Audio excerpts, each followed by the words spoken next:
What up, everybody? Welcome to Philly with John Marks on PHLY. Good morning to everybody watching live on YouTube. Remember, subscribe, like, comment, get involved in the show and the conversation. I know we got the live chat going on here as Tyler Zulli is monitoring that. So good morning to everybody. And remember, you can watch at your convenience. Doesn't have to be live every Monday through Friday at 8 a.m. Just click on the link whenever. You can watch us in its entirety. Also, good morning to everybody watching on Roku TV. And this is something that was new to me. I didn't even know I had Roku TV. I had Roku TVs down in my basement, but I'm like, wow, there's free stuff on here, free television channels. And search PHLY Sports. Boom, you watch us live. So Anthony coming up at 9 o'clock, all of our programming. And then when we're not live, it's playing the programming again. So a lot of people reached out to me saying like, hey, I watch on Roku every day. Very cool. Shout out to you guys. Also, podcast form. And we're rolling on this right now. Search Philly with John Marks. Tyler puts it up every morning a little bit after 9 o'clock so you can listen to the audio portion of the show just like you would any other podcast. And wherever you get your podcasts, go check it out. It's also linked. Everything is linked on my social media accounts. So if you go to @John, Jon, Marks, Marks Media, @John Marks Media, it'll give you everything. That's Twitter, Instagram, but you click on the link, it gives you everything, and you can click right through and watch or listen to whatever you want to. Also, my DMs are open, and my email address @JohnMarksMedia or johnmarksmedia@gmail.com. Say hello. I put this out there the other day, had a bunch of people reach out to me. Thank you. Good to talk to you, and I still owe a couple emails back to some people out there, but thank you very much. We have a lot to get to today. Phillies with a big comeback, or a big back-and-forth win last night with a bench-clearing brawl, kind of. Maybe not the brawl. So we'll get to that. We're going to check in down in Dallas on the Cowboys. Jeff Cavanaugh from our sister network down there, our ALLCITY sister network that just launched a couple weeks ago. He's going to jump on about 8:25. Are the Cowboys better than we thought? I think they could be. We'll talk about that coming up about 8:25. Also, the presenting sponsor of Philly with John Marks is BetParks. Check out all the latest lines on the BetParks app. Eagles are 6.5-point favorites Monday night against the Falcons. The Cowboys are also 6.5-point favorites on the Falcons on Sunday. Today is September 11th and 2024, so it's 23 years since September 11th, 2001. And I think it's natural for anybody that, I hate to say old enough to remember it, but there are a lot of people out there watching right now that weren't alive or aren't old enough to remember it. I was working that morning, not far from our studios here. I worked at 7th and Chestnut, and I was listening to the Howard Stern show. And that's where I heard a plane just flew into the World Trade Center. What is going on? And then as I kind of got up and went to watch CNN or whatever, then you realize that this wasn't an accident. And everything unfolded, and I'll just never forget, they told us to go home, and I went out on the streets, and it was just like chaos. And I went back to my apartment. I lived in a high-rise, and I sat out on the balcony, and I was watching fighter jets kind of patrolling the eastern seaboard. You could see them, and it was quite a surreal day. But you always look back. For me, it's the moment that my mom and dad talked about when they were young, when JFK was assassinated. So for many people out there, it was like that. Tyler Zulli, who is many years my junior, you were probably in elementary school? I was in second grade. So what do you remember? Just a bunch of commotion, and then it's on the TV? I mean, as like a 7-year-old at the time, I hadn't turned 8 yet. It was a commotion. You don't remember a ton, as, kind of, you're in like a weird stage of your childhood where like you remember things, but not details. Right. So it was kind of one of those moments. But 23 years later, still a somber somber day for a lot of people. A day of remembrance. Like, I think in a country that is divided for many times, this is one thing that I think we all can come together. You know, when people say, like, never forget, always remember. To me, I think that's a wholehearted statement we can all get behind. Is, a somber day for our country. And no matter how old you were, like I said, I was 7. I didn't totally grip what was happening until I got a little bit older. But yeah, you knew something was up. Yeah, though. You knew something major was up. Yeah, man. I think for us, it's it doesn't matter how many years pass. You're going to always have a remembrance of this day, and a somber reverence for those that passed. Somber reverence for the brave men and women that were running into buildings and helping as many people as they can. A day none of us will ever forget for obvious reasons. I don't know why I like watching I don't know if they do it every year. I think they do, but MSNBC will put NBC's coverage of the day up like live as it happened. And it is surreal watching that. And then, like you had said, all the firefighters that died, all the second responders that got cancer from all the dust and everything else, and the health effects that it had for many years afterwards. So yeah, it's man, it really is. It's like kind of like for a lot of us, it's our moment from our life. So 23 years ago today. And I just remember going to the first Eagles game after 9/11, and it came back. And I remember, like, I don't know if planes flew over the stadium or something. And I just remember at the time, you're like, oh my God, we could get someone's going to put a bomb in the stadium. You're going to get blown up. And obviously none of that happened. I remember the first time flying after 9/11, and you're like scared because you're afraid. But anyway, at the time you didn't know any better. But yep. So everybody will remember where they were that day, September 11th, 2001.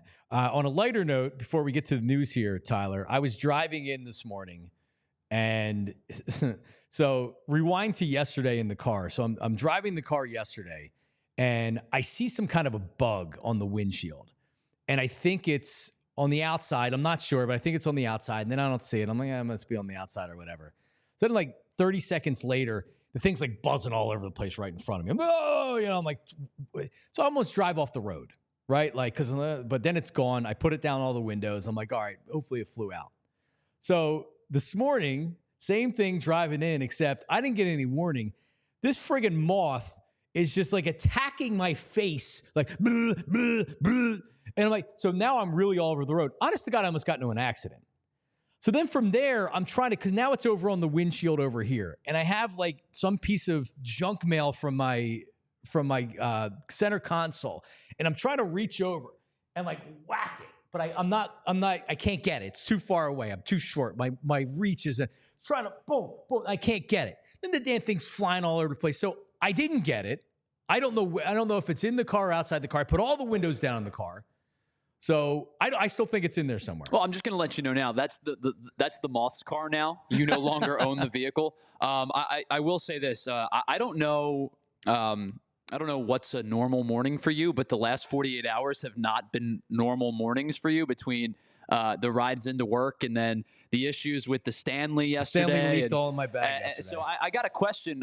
What roads do you take in the morning so I can avoid them? 422 and 76. All right. So good news is you and I are not on the same roads, because if I drive down the road, I see Maniac swatting at flies in his passenger seat. I set my cruise control for 73 miles an hour, so I don't drive any faster. So that's how fast I was going. But it also slow down if you have traffic approaching or whatever. It's a smart. Are you a cruise control person? I am not. I use it all the time. And the reason I'm not is because I think I would get complacent a little bit, especially on long rides. Like if I'm driving down the shore, or like my family goes to Williamsburg a lot, big theme park guy, go to Busch Gardens, Colonial, all that kind of stuff. That's like a 5-hour ride, but you're on 95 basically the whole way. Yeah. If I get complacent on a highway for that long, I'm gonna get distracted. I'm gonna get. I think just having the foot on the pedal and operating the gas pedal is just one more thing to keep me kind of locked in. Now I don't know if I need to like go see a doctor for that. No, but that's like that to me helps me lock in on the road. Put it in the driving. comments on YouTube. I know we have comments coming in right now. Are you cruise control guy? I use it on highways every freaking day. Not like 76 going home, I'm not using cruise control. There's too much volume. You know what I mean? But 422 at 5:10 in the morning, boom. Actually, I've hit a deer on 422 in the morning as well, back when I worked with Anthony. Totaled my car. And I was driving cruise control then too. So, anyway. Yeah, I didn't I didn't work mornings a lot, back in the radio days. I was mostly a nights guy. But the morning drive in was almost where I was at the most alert because of that exact reason. The deer, maybe especially on like maybe a Friday morning, people go out Thursday night, I think that's when I was like the most into my drive. Even though I'm tired, it's 4:00 in the morning. I'm like, 2 hands on the wheel. There's so many drunks out on the road at that time too. That's what I'm saying. There's so many drunks on the road. I work nights too as well, and that's the case. All right, well, listen, Jeff Cavanaugh from down in Dallas going to join us in about 15 minutes. But, man, we had a baseball game last night, Tyler. What we got? Sure did. Well, there was a baseball game, I guess, limitedly interrupting the fight that nearly broke out. We'll get to all of it. Phillies win this one 9-4. And if you just looked at the box score, you would say 9-4, easy win. Let's get to tomorrow. But there was a lot of intrigue and interest with this one. It started off early in the game when it was Kyle Schwarber, because this has just become a trend. The man is on a mission. I didn't think he would get to 40 home runs this year. He's now at 35. There's an outside chance that maybe he does. But it started off with Kyle Schwarber doing that Kyle Schwarber thing. This is how it sounded on NBC Sports Philadelphia. Evolving pitcher. And a high fly ball to deep right center field. The Phillies have the lead. And Kyle Schwarber has the Major League season record for leadoff home runs. He now has 14. It is 1-0 Phillies. 1-0 Phillies after just 2 pitches. Kyle Schwarber breaks the record for single-season leadoff home runs with 14. It was held by Alfonso Soriano for almost 20 years. Not your traditional leadoff hitter, John, but yeah, that's over with. It continues to work, right? The conversation, it should have been over with last year. The conversation about him being a leadoff man is over. Agree. He's an incredible talent. I mean, when they signed him, it's like, all right, Kyle Schwarber's a good player, whatever. You don't appreciate how good of a player he is until you have him here for so many different reasons. Like last year, he was hitting under 200 for a lot of the years. He gets walks. It drove me crazy because he didn't have a great, especially start to the season last year. This guy is a pro. He's a leader in the clubhouse, and he produces. And right now, he's on fire, and it's been a pleasure to watch. Now, I know he went down later with an injury. We'll talk about that. Hopefully, he's okay. But, yeah, I mean, you start off the game with a leadoff home run. That's a pretty good start to a game. Yeah, obviously we'll talk more about the injury as we go on. That kind of becoming the walking wounded a little bit this team is over the last couple of weeks. Ranger Suarez didn't have it yesterday. I mean, I don't think there's any other way to put it. He gives up 12 hits, gets into the 6th, goes 5 1/3. The 12 hits are a career high. He just seemed a little bit flat yesterday. But he gives up 4 over the 5 1/3 innings pitched. So Ryan Kerkering comes in to get him out of a jam. I know we'll talk more about Ranger Suarez throughout the day. Just looked a little bit flat last night. Not a lot of movement on his pitches. Not a whole lot to be excited about in Ranger start last night. No, a lot of singles, but they were hitting the ball hard off of him. He battled, didn't have command, didn't have the zip. It's concerning because you really need now. He's not their ace. Thank God they have other really good starting pitching, but still, if you can pencil Ranger in for being he'll give you in a playoff game, he'll give you 5 or 6 innings where he's given up a run or 2, maybe. You get a pretty good chance of winning a World Series. He doesn't look like that pitcher right now.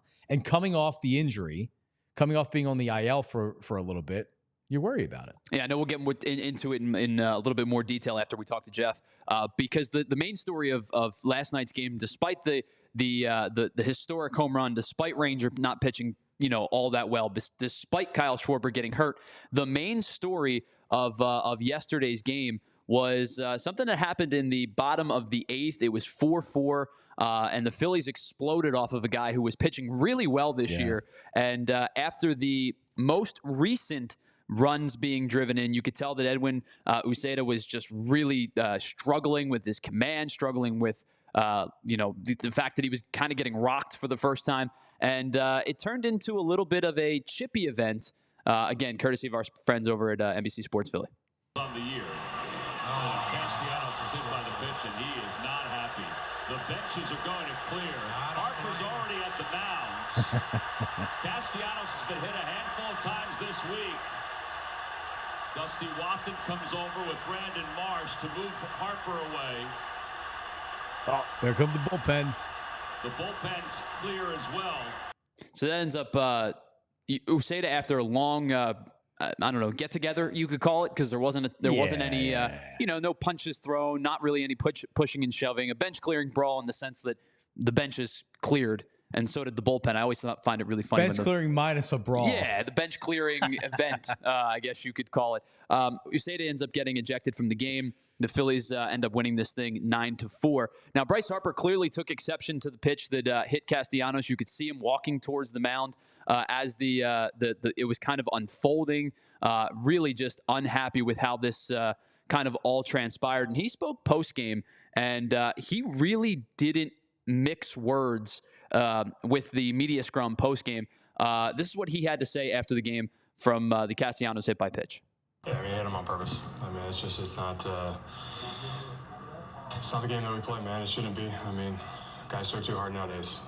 You're getting mad because a guy, hits a homer off here, you blow the lead. Walk the guy and come out of the game. I mean, what are you gonna do? I mean, it's just the situation, the whole thing. Just really fired me up, really upset me. Just not something that you should accept as Major League Baseball. So Harper clearly not happy, not mixing his words. I think he believes, the team seems to believe they that, all know that he threw at him. He was pissed because he had given up the lead and he had got hit around a little bit. And I believe first base was open there. Was first base open at the time?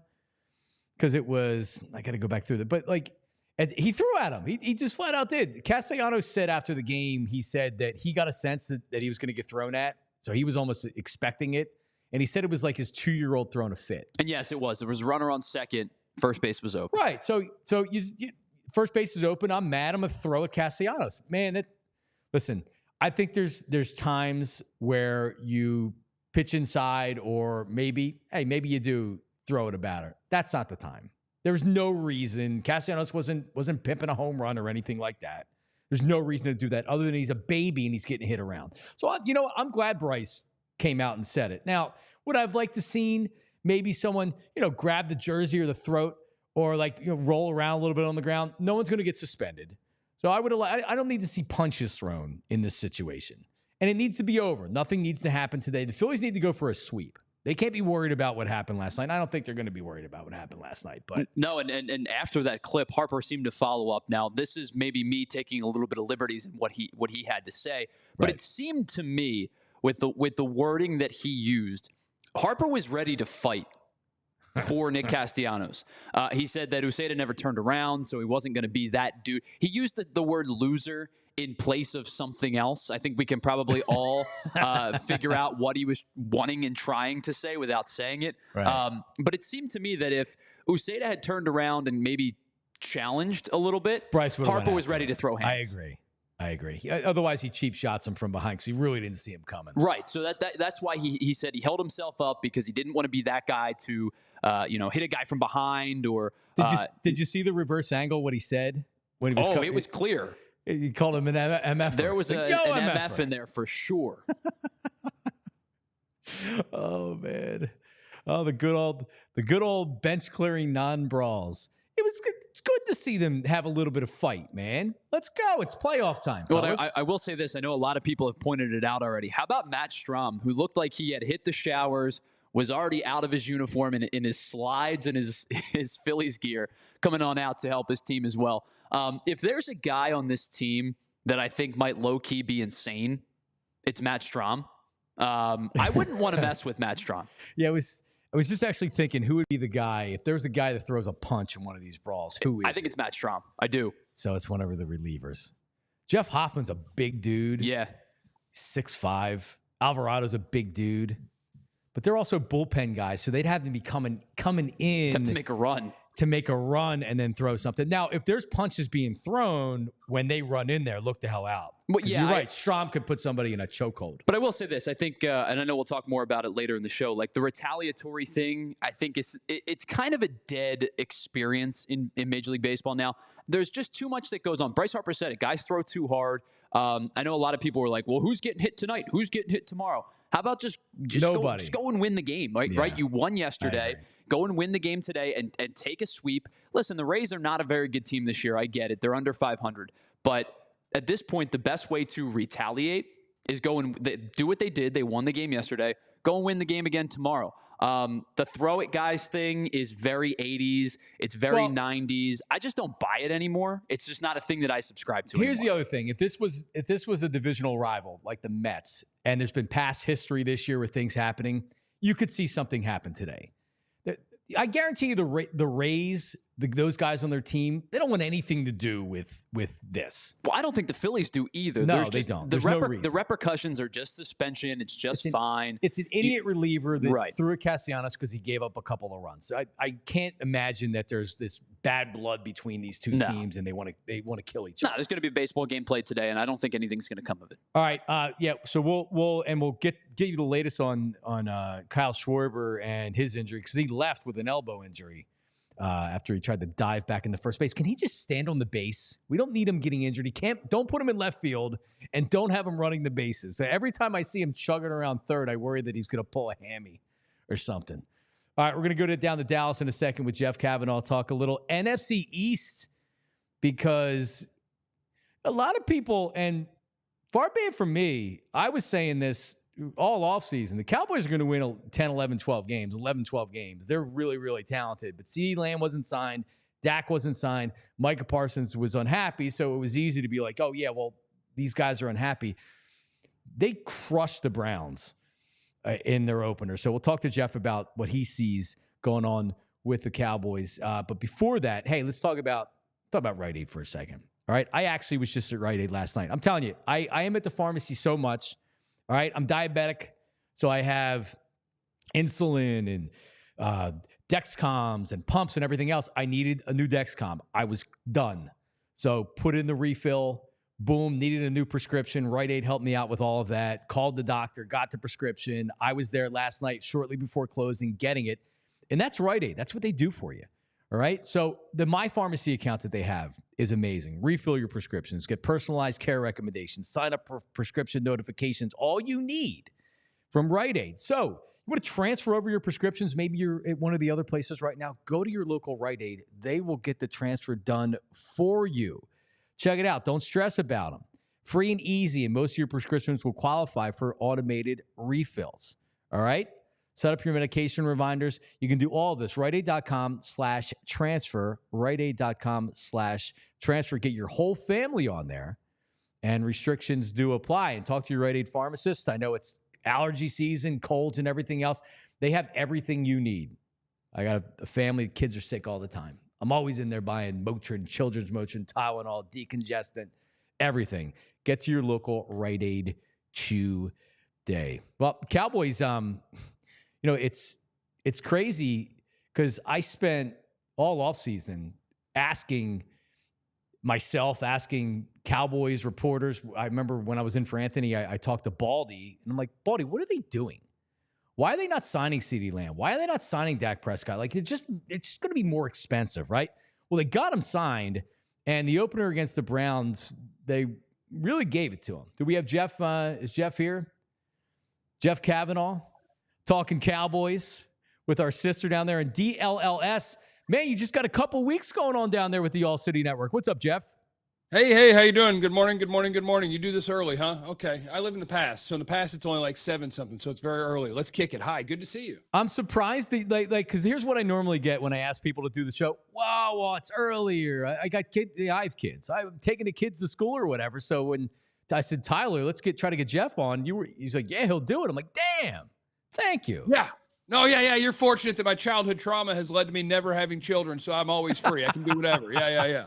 All right, so listen, you've been on the Dallas sports scene for a really long time. We both used to work for the Odyssey stations down there, or I was up here. But as somebody that's covered the Cowboys in the media, as a Cowboy fan down there, what is it like with Jerry Jones being the owner of the team? And he's not like any other owner that's out there. He's doing weekly hits on 105.3 The Fan. He's visible. He's commenting after games, not something that even GMs do. But what is it like covering Jerry Jones on a daily basis? It's fun. I think that's the top thing is if your job is to talk about that football team, it's fun. He just gives you content all the time. And it's a challenge sometimes because there's a lot of times where what Jerry has to say, I remind people like, guys, what Jerry Jones says doesn't matter. And it doesn't mean anything. Don't worry about it. But then it's like, everybody's going to talk about these things. So let's go ahead. It's a real weird situation where obviously he has a gigantic ego that insists that he has a title in front of his name, that he doesn't do that job, right? He's the GM. No, he's not. He's not the general manager of the Cowboys, but he insists on the name because he does have last say on everything. So it's a ton of fun. The best part is I feel like in a lot of cities, an owner of a team that is super into listening to everything that people say, like Jerry is, would also want to control things. He couldn't care less. Talk good about me, talk bad about me, just talk about me. That's covering the Cowboys. Yeah, and it's actually my follow-up, which is how does CeeDee Lamb remain without a contract extension for that long? How does Dak Prescott go into the final year of a contract again? He kills you against the cap because you got to pay that exorbitant cap hit. Is it just because that this is the way that Jerry does business, that these are storylines? This is almost like a TV show. It's a drama to where he plays these things out. I think he said about CeeDee Lamb that he wanted to see another year of CD play, to where every other owner or GM in the league, Devontae Smith, Justin Jefferson, any other wide receiver that's an elite talent, gets paid before their contract either going into the final year. Why does Jerry handle things like this? The why is, yes, part of it is that he loves the negotiations. Like he loves being involved in that sort of thing. He thinks that's fun. That's his favorite thing. And part of it is probably that they have signed deals that haven't worked out for him. But it is really weird that the ones that they wait on the most and then have to pay absolute top of the market and basically say, what do you want? Here it is, are all of their best players. It's like they've made mistakes on okay players that they can get to come to the table because those players will sign the contract they offer them. Guys like Jalen Smith, Lyle Collins, have a no doubt number one wide receiver, a no doubt top of the league pass rusher. Like, we shouldn't have been talking about CeeDee Lamb or Dak Prescott this offseason. We should have been talking about Micah Parsons. He's 3 years in. You could sign him, and he might not hit you up for 40-something million like he will in a year or two. I don't have a great answer. I know that Jerry loves it. He loves being in the headlines. He loves that he signed Dak right in the nick of time, and that the Cowboys were the storyline, not only at 3:25 or Central Time anyway, but also for the noon games. The story was Dak because he just signed. He loves that he's the story at all times. Oh, it's awesome. Well, as far as the game, Cowboys smoked the Browns. When people look at the Cowboys and even going into this season, I think you almost look at them like, all right, they're going to have regular season success. Then when you get to the postseason, where are they going to be? What did you think going into the year? And I mean, honestly, a week before the start of the regular season, CD wasn't signed long-term and Dak wasn't signed long-term. So you didn't know if that was going to have any type of an effect on chemistry and things like that. Now they're signed. How do you see this season? Is this a lot like the other seasons, a lot of regular season wins, and then let's see what happens when it gets to the postseason? Yeah, I think it is. This is the most upset, apathetic. Those are two very different things, but some combination of those things. Last year's Green Bay game crushed a bunch of people. And it'll be interesting to see because there's a bigger part of the fan base than I've ever seen saying things like, regular season doesn't even matter. I don't care. None of it matters. You show me what you're going to do in the playoffs.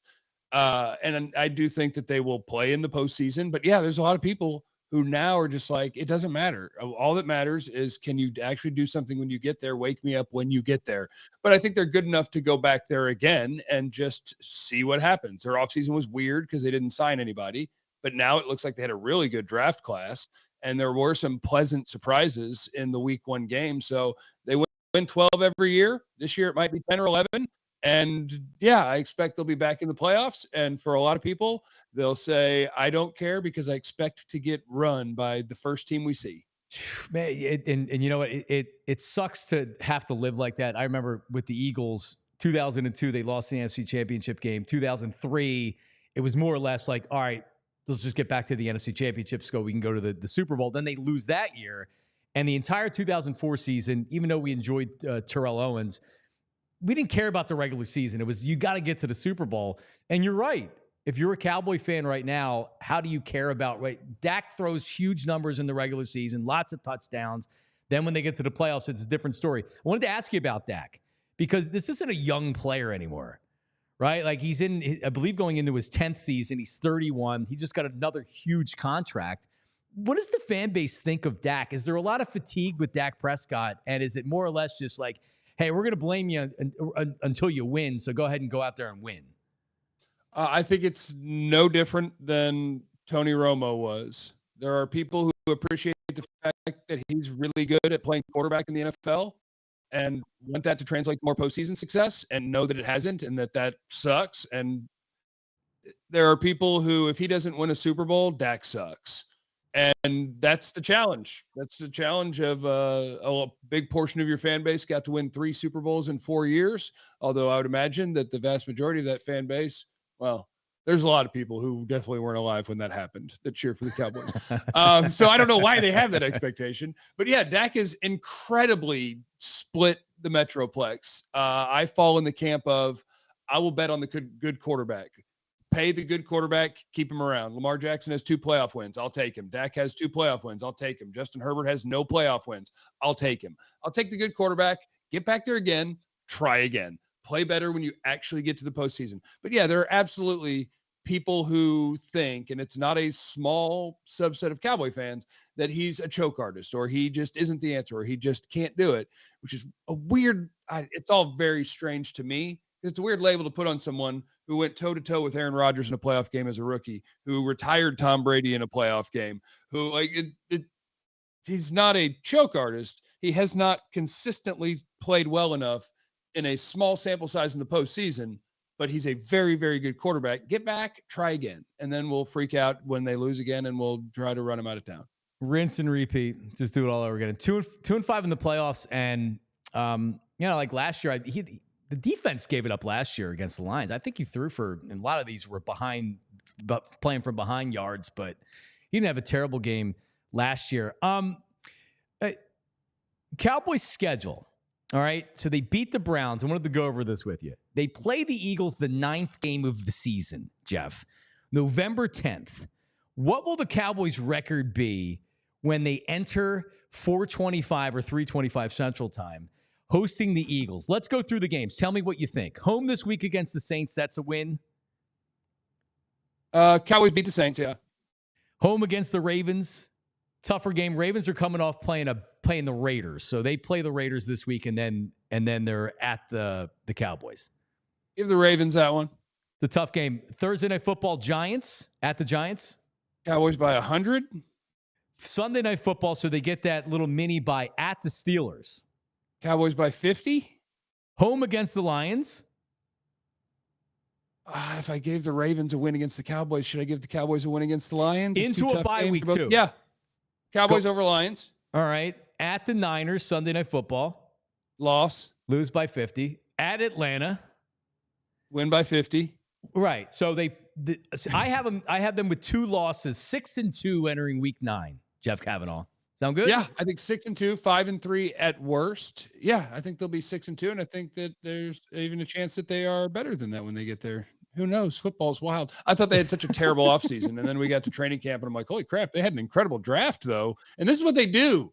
They don't try in free agency. They don't try in trading because they're kind of cheap. And then eventually their personnel department, Will McClay and them, identify good players on the cheap or draft and develop, and they get you right back in. I want to be mad at y'all for not trying your best, and they get you right back in.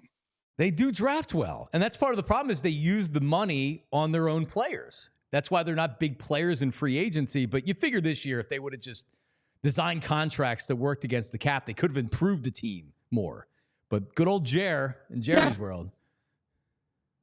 Yeah, you could have. I mean, you could have done the Dak deal. They knew it. I knew what Dak deal was going to be a year ago, 6 months ago, whatever. Right. We knew what the CD deal was going to be a year ago, 6 months ago, whatever. You do either one of those deals, and you could sign whoever you want. They had $20 million in cap space coming into the season anyway. They could have signed whoever they wanted. It's wild that they just decide. I don't know. I don't know what the plan was with not doing free agency, and I guess it's just preparing for all the big deals coming, where it's like, we got to carry over some cap space because their cap numbers are going to start going up, whatever. Other teams don't care. Philly's got like 8 $20 million players on average, with their average salary of them count $20 million against the cap this year. You can play with the cap. Do accounting, move it back, get good players, try to win the Super Bowl. Jerry, you jerk. Yeah, the cap's the biggest fraud in all of sports. You just kick everything into the future and you pay money now. The Eagles pay everybody. Everybody on the team's making top money. It's unbelievable.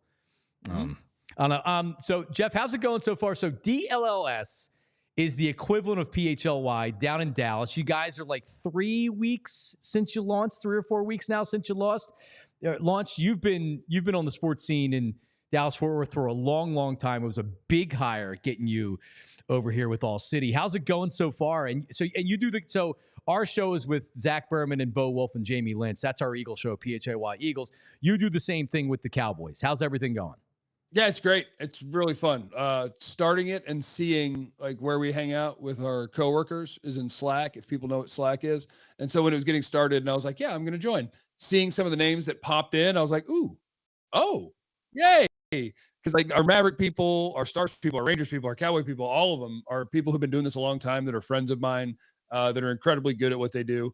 And it's super fun. I think the idea is awesome, where you have content for every sports team, one place. You don't pretend that anybody needs to fill 5 hours of time. Right. No, here's your Cowboy show, here's your Ranger show, here's your Star show, here's your Mavs show. Oh, whatever's going on with the team. Guess what? Clarence Hill's been covering this team for 29 years. Him and Joe Hoyt are writing about it on the website. It's everything all in one place, and it is digital. It's where we're going, and I'm having a blast. And it's not 4 hours of radio 5 days a week like we did for many years, Jeff. How great is that? I did 15 years of, I did about 8 of those were 5-hour show.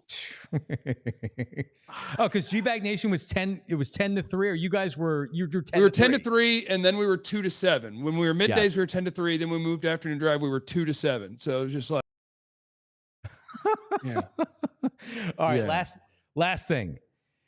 What do you think of the Eagles this year? Because we talk about it. We talk ourselves in the Super Bowls, and they're not making the playoffs, and then whatever. At least from my perspective, this is a very good football team. I expect it's the Eagles and Cowboys at the end of the season fighting out for the division. Comes down to how good Jalen Hurts can develop again this year. But your view from Dallas, what do you think of the Eagles in this race this year? I shockingly agree with the guy who sees everything that the Eagles do. I see him the same way, where I think that weapons, great. Running backs, really good.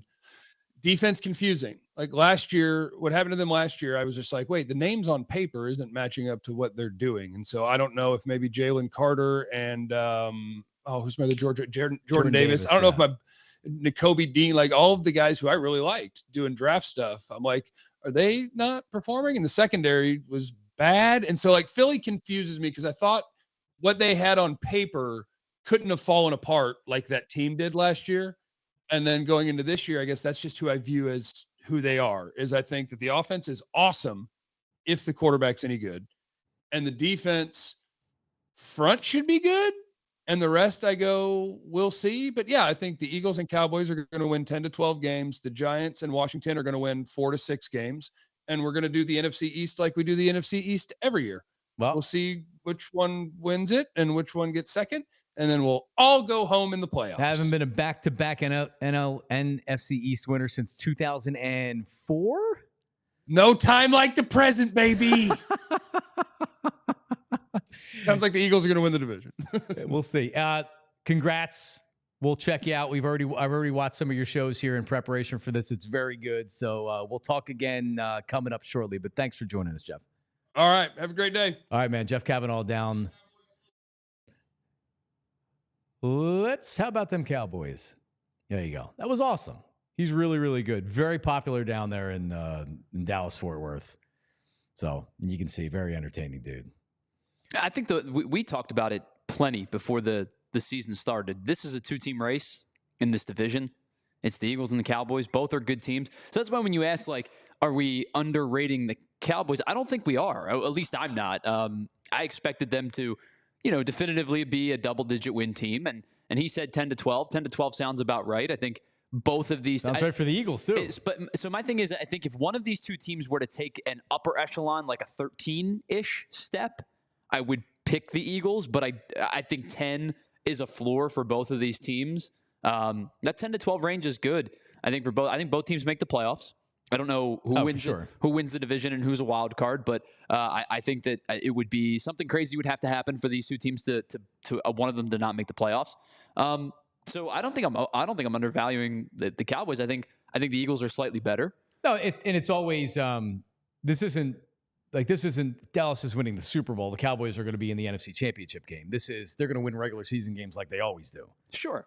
Yeah, I think that's come playoff time, it's a different animal for both teams. But as Jeff talked about, no one in Dallas is expecting this big playoff run. How could you at this point? See, and I think that's an unfortunate mindset. That's how we feel about the Sixers. Yes. Where you expect regular season wins. Like, we've talked about it plenty. Me and Devon have talked about this plenty. Like, 50 wins as a benchmark doesn't mean anything to me anymore. Like, you're a 3 seed, you're a 2 seed, you're a 5 seed, whatever. Playoff success is where it's at, and they haven't had any of it. They haven't gotten out of the second round. They haven't been to the Eastern Conference Final. I would take an Eastern Conference Final loss at this point. I think a lot of people would, and I think that Cowboys fans probably feel the same way about the Cowboys, where times 10 probably get to the NFC Championship game. They haven't made an NFC title game. Is it since 95? 30 years. So you're talking about since 95, almost 30 years, if that's the case. I think Sixers fans and Cowboys fans are in lockstep with regular season success and playoff misery.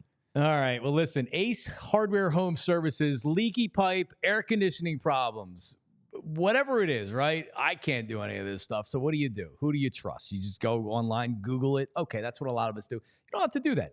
Ace Hardware Home Services. Residential maintenance, installation, home repair services are available. Plumbing, heating, cooling, electrical, free estimates on equipment installation and replacement with trusted advisors and options that are best suited for your home and budget. So you trust Ace, right? And an Ace right up the street from me in Royersford. Boom.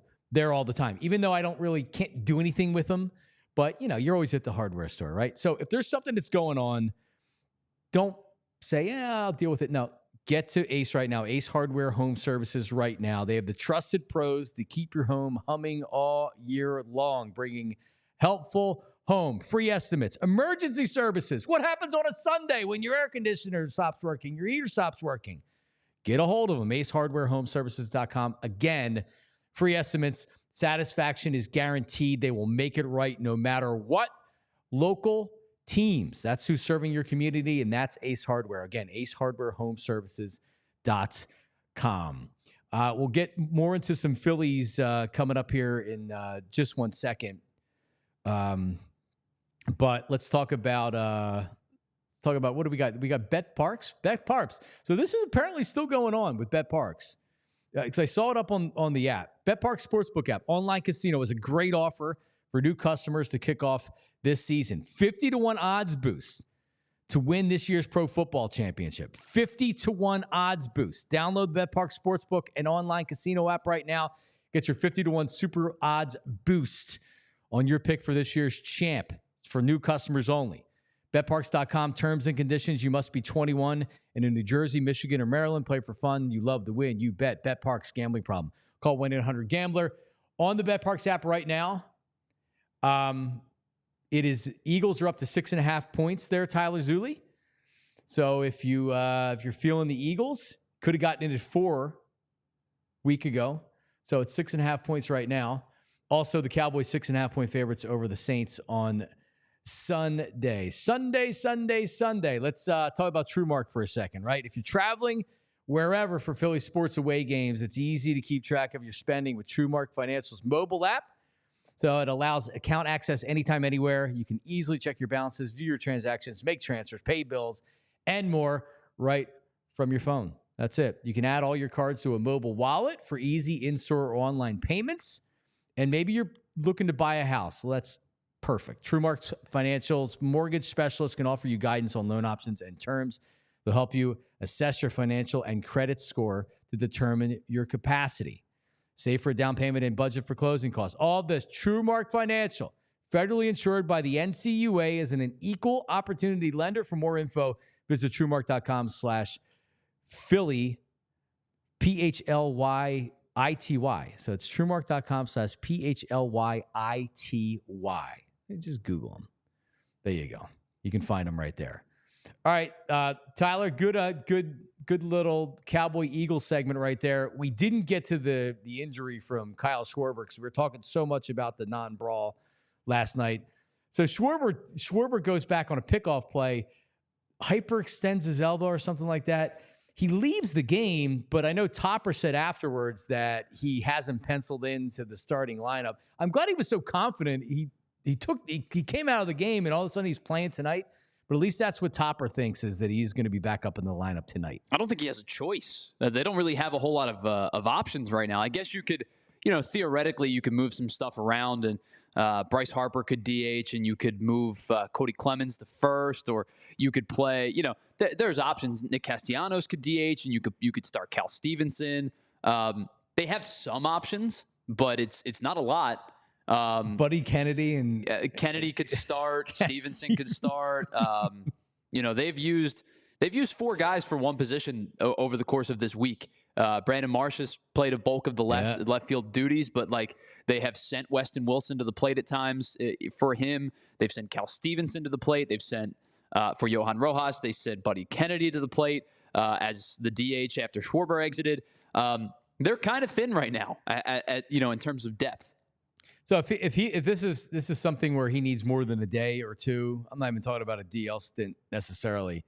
Is Scott Kingery the next guy to come up? Well, I know a lot of people have talked about Kingery a lot over the last couple of months. He's playing really well down in Lehigh Valley, but the problem is he's not on the 40. So you'd have to make a corresponding roster move to put him on the 40, and I'm just not sure they have any available moves to be made right now without you would have to DFA somebody or put them through waivers to get them off the 40. You would have to make a move, and you would risk losing a guy, or you would have to get rid of a player. And for a short-term move, I don't think they're going to do that.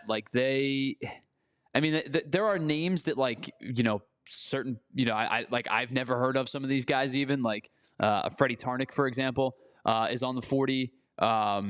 You could go with one of your relievers who are on the 40-man roster, but for a short-term move, I don't think they're going to do that. So hopefully this isn't a big deal and they don't have to worry about it. I think you're hoping that this is a one-time, maybe miss a day if anything, but it seems to me that Thompson's going to try to get him back into the lineup tonight if he can. Bohm has the hand strain. Austin Hayes has a kidney infection. Mm-hmm. Sosa's got the back. Yep. JT isn't IL'd, and he's going to be out, I think they said yesterday, until at least the weekend. He got hit by that pitch, and he had fluid build up in the back of the knee. That's not good. So that could be potentially something that if they decide by Friday, hey, this isn't getting better, he may go on the IL. And I don't know. Garrett Stubbs has been getting beat up behind the plate, too. He got the errant throw in the head when he was running the bases, caught a backswing. And now Stubbs wears the hockey goalie catcher mask, so it absorbs some of the blow, but a backswing still hurts, to the back of the head. They're banged up right now. And here's the thing. Everybody's banged up, right? The Braves have been a mess all year. The Dodgers are starting to get some guys back. Yamamoto was back last night. Looked like he pitched pretty well, but their pitching staff's been banged up. Mookie Betts missed time. Freddie Freeman missed time. Everybody is hurt at this time of year.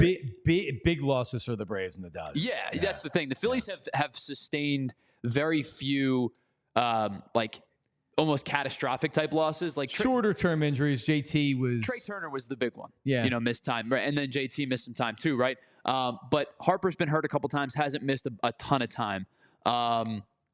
Castellanos has played every game so far. Schwarber's played basically every game so far. Prior to this Alec Bohm injury, he hadn't sat since he had a run of almost 70 straight games of playing. They've been relatively lucky with the long-term injury stuff. That hasn't killed him. Right. the shorter term hasn't hurt them, and they were stacking them one on top of another. But you're right, no one's out for the season. Hey, look at the Braves; they lost MVP and Cy Young. Yeah, you lose Acuna and Strider within like 3 months of each other. Tough. That's tough. It's hard to overcome. Yeah, it is. Estevez also he got hit with a line. He got a liner off the knee the other day. So he didn't pitch. He wasn't in there last night, right? He didn't get. No, so they were going to use Hoffman in the close game, and then they ended up going to Tanner Banks because Right. it was a five run game. Yeah, that was a good win last night, and I think so. The team is starting to find ways to win again. They went through that stretch where they were just finding ways to lose those same games they were winning. But they have the best record in baseball now. I think they're up 8 games now. I forgot that. They are. So the Mets lost last night. They lost to Toronto. Right. The Dodgers also lost last night, so it helps them you talk about the best record in baseball, helps them in that regard. The Brewers won last night. They beat the Giants 3-2. But the Dodgers lose. The Mets lose. The Braves, as you mentioned, beat up on the Nationals. I think it was like 11 or 12-0. Right. But two of the teams that you needed to lose. Well, actually, two of the teams you needed to lose. The Dodgers lose and the Mets lose. Did lose last night, so you gained a little bit of ground. Yeah, I'm still a miserable bastard. I am like looking at this division with the Mets coming up with 2 series. I'm like, no, like, all right, got another game. They're up 8 games. It's funny you say that. So my dad is, I think my dad's a very calculated baseball fan. Right. He sent me a GIF the other day, and it was right after they won, but they still stink, and sent me the old man yells at clouds. Right. And I'm like, Dad, this team doesn't stink. They are within it was at the time they were in a game of the best record of baseball. Right. They, had just clipped off multiple series wins in a row. The split in Miami, I think, agitated a lot of people, and rightfully so, especially after you win the first 2 games. But you come back and you win the game on Monday the way that you did. In comeback fashion. Yesterday, you absolutely tattoo a young reliever who had pitched really well all year. Yeah. Like you said, they're finding ways to win games now that they did in the beginning of the year, and then they got away from, in the bulk of July to try to win those games. Listen, I understand the plague of people get frustrated with the double plays and frustrated with the perception of runners in scoring position. This is still a good team. Oh, yeah, for sure. Yeah. No, this is the best team in baseball. I mean, from start to finish, from the beginning of the season, this team has played at a high level. No one this year was winning 116 games. I don't need the Phillies to win 110 games. Can they go 13-4 in the last 17 though? Probably not, No, I just don't think because if they have a big enough lead, they'll start sitting guys. Yeah, I mean, the one thing you do worry about, and there's nothing you can do about it, is that you're clinched the division or it's there, and maybe you're fighting for the number 1 seed or whatever, but it's easy to take your foot off the accelerator because these games don't mean as much. So I've been a big proponent of just win the thing about playing in the wild card round, and I get it. A lot of teams have struggled in the DS that did not play in the wild card round, with the exception of seemingly the Houston Astros. Right. But I've always been a big believer in the productivity that you're allowed by having a home series, by having your ace versus another team's 3 or 4 in their rotation. They've played these games. I get that they're kind of rolling, but I've always been a big believer in if you can get the bye, because having to play an extra 3-game series in baseball, anything could happen. But I do think there is something to be said. They've now put some separation between themselves and the Brewers. They're 3.5 games up on the Brewers. They're a game up on the Dodgers. I think there could be something to be said for the Dodgers and the Phillies keeping pace with each other to have kind of a pseudo, roll into the playoffs instead of coasting into the playoffs. Right. You're continuing to have to put the foot on the gas because you want the 1 seed or you want the bye. As long as you can put some distance between yourself and the Brewers at this point, and you and the Dodgers continue to fight for that 1 seed, I don't think they're going to take anything. They're not going to take any time off. Not extended time. So, yeah, Right. I mean, they could. If they roll here, I look from the beginning of the Mets series to the next Mets series. If they can play the baseball they've been playing the last couple of weeks, this team's got a real shot. We got a couple of minutes left here. Remember last week, the FSU fan, the Florida State fan that had said on social media he was going to eat dog poop if they lost to Boston College? Yeah, did he resurface? No. Oh, he's still missing in So action, huh? I Googled it, and I said, I'm sure I would have seen something about this because there was a lot of investigations that were going on from everybody on the internet. No new news since I believe this isn't even last week. This is the week before now. Not even a story since the 3rd, September 3rd. I thought that he was going to resurface after a couple days and be like, all right, this is me. And then he goes on Barstool and he goes on all these other shows, Dan Le Batard, PHLY Philly with John Marks, maybe. But this guy really, like, he's one of these fans. And listen, I'm a fan. I love my teams. You also get these super fans that are like insanely weird. It feels like this Florida State fan is like this guy. Why? Like, you're gonna, like, I would come out and say, yeah, I'm not eating dog poop, but you know, like, what can we do here to, you know, what's disgusting? Yeah, listen, it was a hyperbolic tweet. That's all you got to say. It was a hyperbolic tweet. I'll do something. I'm not doing that. Right. I'm obviously not eating dog poop, but here's the thing too. You and I, like you said, you and I are both fans. That's how we, you know, I think a lot of people forget when you're in the media or in content creation. We all started as fans in some capacity. Yeah. There's a level to it where, especially in our position where we are, I always like to say I'm not a journalist, but we are media. In our position, it would be stupid of us to tweet something like that to begin with. But there is I think there's a ceiling of like, okay, that was a funny tweet. You can go and do it versus, yeah, that's over. That's but just like he's dramatic. like deleted his accounts and hasn't resurfaced. Like, how weak is that? It's bad.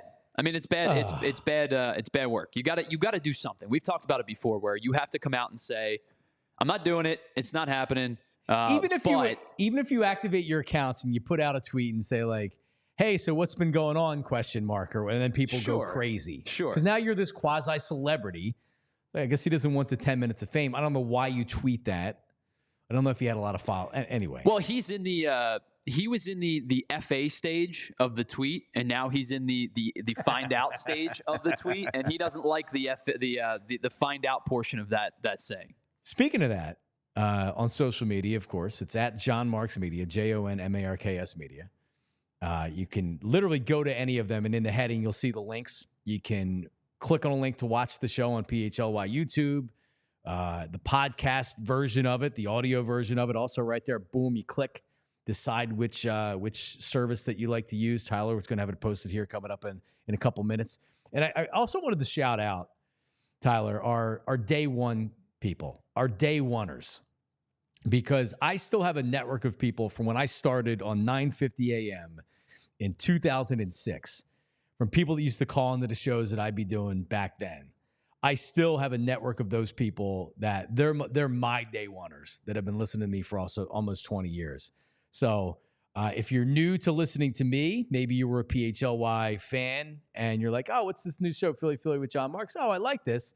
Or you came over with me from previous stops. The day oneers on this show, we're in our second week right now.